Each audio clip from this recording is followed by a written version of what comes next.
అందరికీ నమస్కారం. నేను మీ గంటి ఉష. నా మిత్రులకి, శ్రేయోభిలాషులకి, సబ్స్క్రైబర్స్‌కి అందరికీ కృతజ్ఞతలు, శుభాభినందనలు. అహింసా పరమో ధర్మః. ఇది మన వేదం చెప్పిన ప్రథమమైనటువంటి నియమం. మానవజాతి మనుగడకి మొట్టమొదటిగా చెప్పిందే అహింసా పరమో ధర్మః. అంటే తోటి వారిని హింసించి అందులో ఆనందాన్ని వెతుక్కోవడం అన్నది పైశాచికత్వం.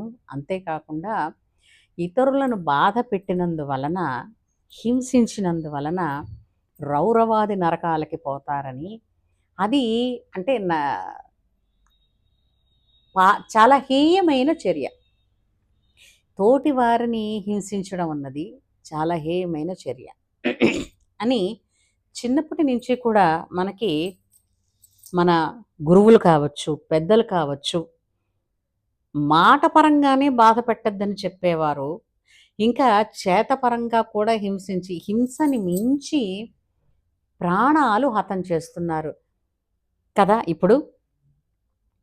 అంటే ఎట్లాగా జరిగిపోయిందంటే అసలు ఈ మధ్య ఎటు చూసినా డబ్బు కోసం కావచ్చు, పగ కోసం కావచ్చు, లేదంటే ఏదో ఒక ఫ్రస్ట్రేషన్ కావచ్చు, హత్యలు చేస్తున్నారు. నిన్న మొన్న మనం కూకట్పల్లిలో ఆ చిన్న పాప హత్యను చూసాం. సహస్ర ఏ విధంగా చంపారు, ఎందుకు చంపారు, ఏమిటి, అంతేనా? వెంటనే అదిగో ఆ రేణు అగర్వాల్ని కుక్కర్తో కొట్టి మరీ, కాళ్ళు చేతులు కట్టి మరీ, పీక కోసి మరీ చంపారు. ఇదిలా ఉండగా నిన్న ఇంకొకడు ఆయన భార్య అతన్ని కాళ్ళు చేతులు నరికేసింది. ఇంకొక చోట విషమిచ్చి చంపేస్తోంది. ఇంకొక చోట భర్తని ఇంకొకరి చేత చంపిస్తోంది. ఇంకొక చోట గర్భవతినైనా చూడకుండా భార్యని ముక్కలుగా నరికి పెడుతున్నాడు. తల్లిని చంపుతున్న బిడ్డను చంపుతున్న తల్లి ఏమైపోతుందండి? ఎంత ఆవేదనగా ఉందో కదా. ఒకనాడు మన జాతిని మొత్తం అహింస అనే ఒక్క మాటతో ఏకత్రాటిన నడిపించి స్వతంత్ర సమరాన్ని గెలిచి మనకి స్వాతంత్రాన్ని తీసుకొచ్చిన గాంధీ గారిని, ఇంతవరకు గాంధీ గారి వాదం ఏమిటి అనంటే అహింసావాదం అన్నది ప్రపంచమంతా మారుమోగుతుంది కదా. అలాంటిది ఆ పాటలో చెప్పినట్టుగా గాంధీ పుట్టిన దేశమా ఇది. మనిషి చంపుకోవడం ఏమిటండి? ప్రాణాన్ని పొయ్యలేరు కానీ ప్రాణం తీయడానికి, అసలు ప్రాణం తీయాలన్నంత నేరం ఏం చేస్తున్నారండి ఎవరైనా సరే? నాకు వచ్చిన కోపం అంతా, అసలు ఈ కోపానికి హద్దు ఉండటం లేదా? ఎందుకు అంత కోపం వస్తుంది? కోపం కన్నా కూడా దీన్ని ఇంకా పెద్ద మాటనే అనొచ్చు. ఇలాంటి నేర ప్రవృత్తి ఈ మధ్యకాలంలో సోషల్ మీడియా ద్వారా తెలుస్తోంది కాబట్టి ఇప్పుడు మీరు అంటున్నారు తెలియనప్పుడు మాత్రం జరగలేదా అని కొందరు అన్నారు నాతో.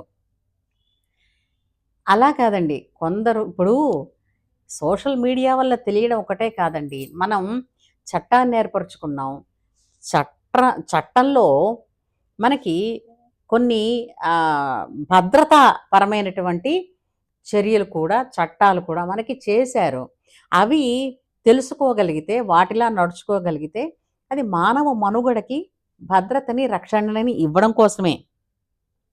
కానీ అవి ఉన్నాయని తెలిసిన ఎన్ని చట్టాలు పెరిగాయో అంత హింస కూడా పెరిగిపోతోంది. కారణం ఏమిటి? ఎందుకంటే ఇప్పుడైనా దీన్ని ఎవరో ఒకరు గొంతు ఎత్తి మాట్లాడితేనే కానీ తెలియదు కదా. ఇప్పుడు నిజమే, హిందూ ధర్మం కోసం పోరాడుతున్న వాళ్ళం ఉన్నాం.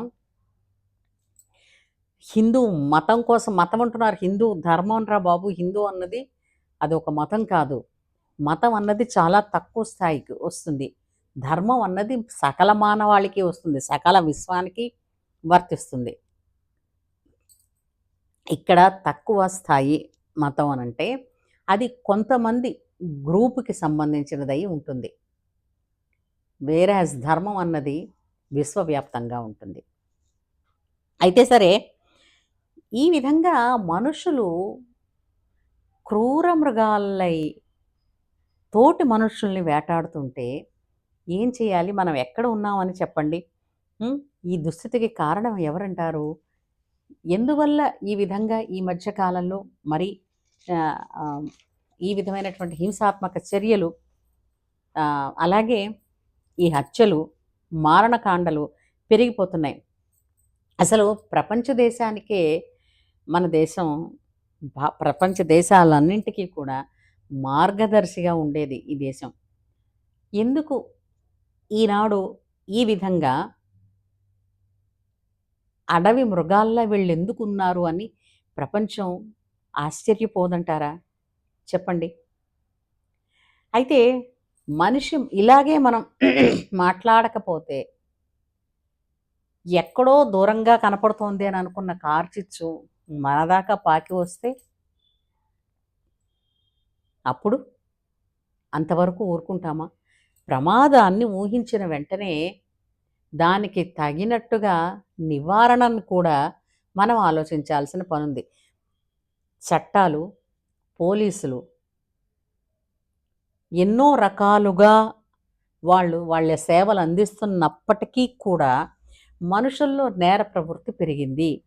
ఇది ఏ విధంగా పెరిగింది అని అనడానికి మనం ఒక విధంగా ఆలోచిద్దాం. ఇప్పుడు మాకెందుకండి, ఎవరో ఎక్కడో ఎవడో చంపుకుంటే మనకేంటండి, వాళ్ళల్లో వాళ్ళకి పాత పగలు ఏంటున్నాయో, వాళ్ళు ముందు నుంచి ఏమనుకున్నారో, నోరు మంచిదైతే ఊరు మంచిదవుతుంది, ఇవన్నీ చెప్తాం, మనమే అంటాం. నిజమే, నోరు మంచిదైతే ఊరు మంచిదే. కానీ మనం ఎందుకు ఇది చెయ్యాలి అని అంటే, ఇప్పుడు ఒక అంటువ్యాధి ప్రబలింది అనుకోండి, ఈ అంటువ్యాధి మన దాకా రాకూడదని మనని కానీ లేదంటే మన తర్వాతి తరాలని కానీ నశింపజేస్తుంది అని అంటే వెంటనే ఆ అంటువ్యాధికి నివారణోపాయాన్ని కనిపెడతామా లేదా, దాన్ని ఉపయోగించుకుంటామా లేదా? ఉదాహరణే కదా మనకి కోవిడ్. అలాంటప్పుడు దీనికి కూడా మనం ఒక నివారణ చర్య అసలు ఏదో ఎక్కడో ఉంటుంది కదా, మనుషులు మాట్లాడితే కదా తెలుస్తుంది. మనం దీన్ని ఎన్ని ఎన్ని విధాలుగా మన జీవన విధానంలో, జీవన శైలిలో మార్పు రావడం వలన ఈ విధమైనటువంటి చర్యలు ప్రబలుతున్నాయా అని అనుకోవడానికి మొట్టమొదటిది అనుకోవచ్చండి ఆహారం. ఎందుకంటే ఆహారంలో శుద్ధత అంటే మీరు బయటికి కనిపించే హైజినిటీ కాదండి. ఆహారంలో శుద్ధత అన్నది లోపించడం వలన కూడా ఇటువంటి ప్రవృత్తి పెరుగుతోందేమో. ఎందుకంటే ఆహారం మనం తీసుకున్న ఆహారంలో 6వ భాగం మన మనస్సుగా మారుతుంది. పూర్వకాలం ఆహారాన్ని వండేటప్పుడు శౌచాన్ని పాటించడం, అలాగే పాత్ర శౌచాన్ని, శరీర శౌచాన్ని పాటిస్తూ, అట్లాగే అక్కడ వండే ఆ పొయ్యి దగ్గర కూడా మనం ఎంతో శౌచాన్ని, శుభ్రతని పాటిస్తూ వండేటప్పుడు వంట చేస్తున్న వారి హృదయం ప్రశాంతంగా, నిర్మలంగా, కుటుంబం పట్ల బాధ్యతతో, ప్రేమగా ఉండాలని చెప్పి ఏదో ఒక భగవత్ స్తోత్రాన్నో, నామాన్నో జపం చేస్తూ మీరు అది వల్లి వేసుకుంటూ వంట చెయ్యండి. దాని వలన ఏంటవుతుంది, మన ఫోకస్ భగవంతుడి ఏమిటిది స్తోత్రం మీద నిమగ్నమై ఉండడం వలన ఇతరత్రములేవి మనసులోకి చొరపడక ప్రశాంతంగా వంట పూర్తి చేస్తారని. అంతేకాకుండా వండిన వంటని భగవంతుడికి నివేదన చెయ్యాలని అనుకుంటాం. ఎందుకు నివేదన చెయ్యాలని? భగవంతుడికి నివేదన చెయ్యాలి అనేసరికి ఎక్కడ లేని శ్రద్ధ మనకి వస్తుంది అని. ఒకప్పుడులేండి, ఇప్పుడు అలా చేస్తున్న వాళ్ళు చాలా అరుదు, లేరని అంటం లేదు, చాలా అరుదు.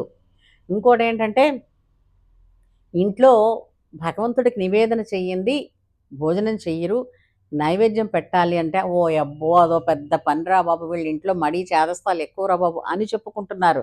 కానీ భగవంతుడు ఇలా వేలు పెట్టి చేయి పెట్టి మనం పెట్టిన దాన్ని పళ్ళెల నుంచి తినేయడు. ఆయన ఊరికే ఆయన ముందు చూపించి మనం తినడమే. నిజంగానే భగవంతుడు పెట్టినవన్నీ తినేస్తుంటే ఈ పాటకి ఎవరు మళ్ళీ పూజలు చేయరు, తిండి పెట్టరు. మనకు తెలుసు కదా, మాకు తినడానికి తిండి లేదు నీకు ఇక్కడ పెడతా ఉంటారు, అవునా? అయితే ఆహారంలో శౌచం, నిబద్ధత, కాన్షియస్నెస్ అంటే వండుతున్నది ఏమిటి, వండే దానిలో ఏమిటి వేయాలి.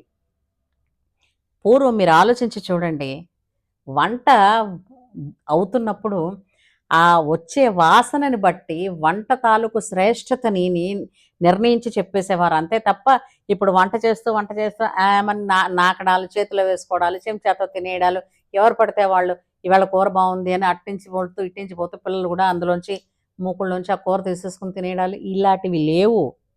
ఇంట్లోనే ఎవరింట్లో వాళ్ళకైనా సరే వంట అయిన తర్వాత పద్ధతిగా అమ్మ వాళ్ళు పెద్దలు వడ్డించే వరకు కూడా వీళ్ళ ఆహారాన్ని వీళ్ళ చేతులతో ముట్టుకోవడం లేదు.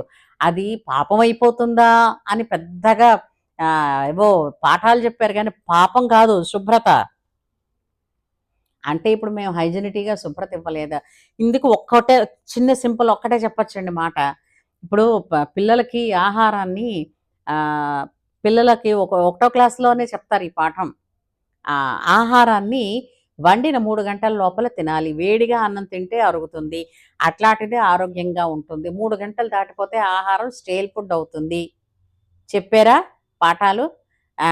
మరి ఇప్పుడు ఆ పాఠాలు చెప్తున్న టీచరే కావచ్చు, ఈ పాఠాలు వింటున్న పిల్లలే కావచ్చు, ఎన్నింటికి వండిన ఆహారాన్ని తింటున్నారమ్మా వాళ్ళు? పిల్లలు పొద్దున్న 7:30కి స్కూలుకి రావాలంటే వాళ్ళకి 6:30కే ఇందులో బాక్స్లో పెట్టేస్తే మీ లంచ్ టైం 12. అక్కడికి వంట చేసి బాక్స్లో పెట్టి 6 గంటలు అయింది. స్టేల్ ఫుడ్ కాదా?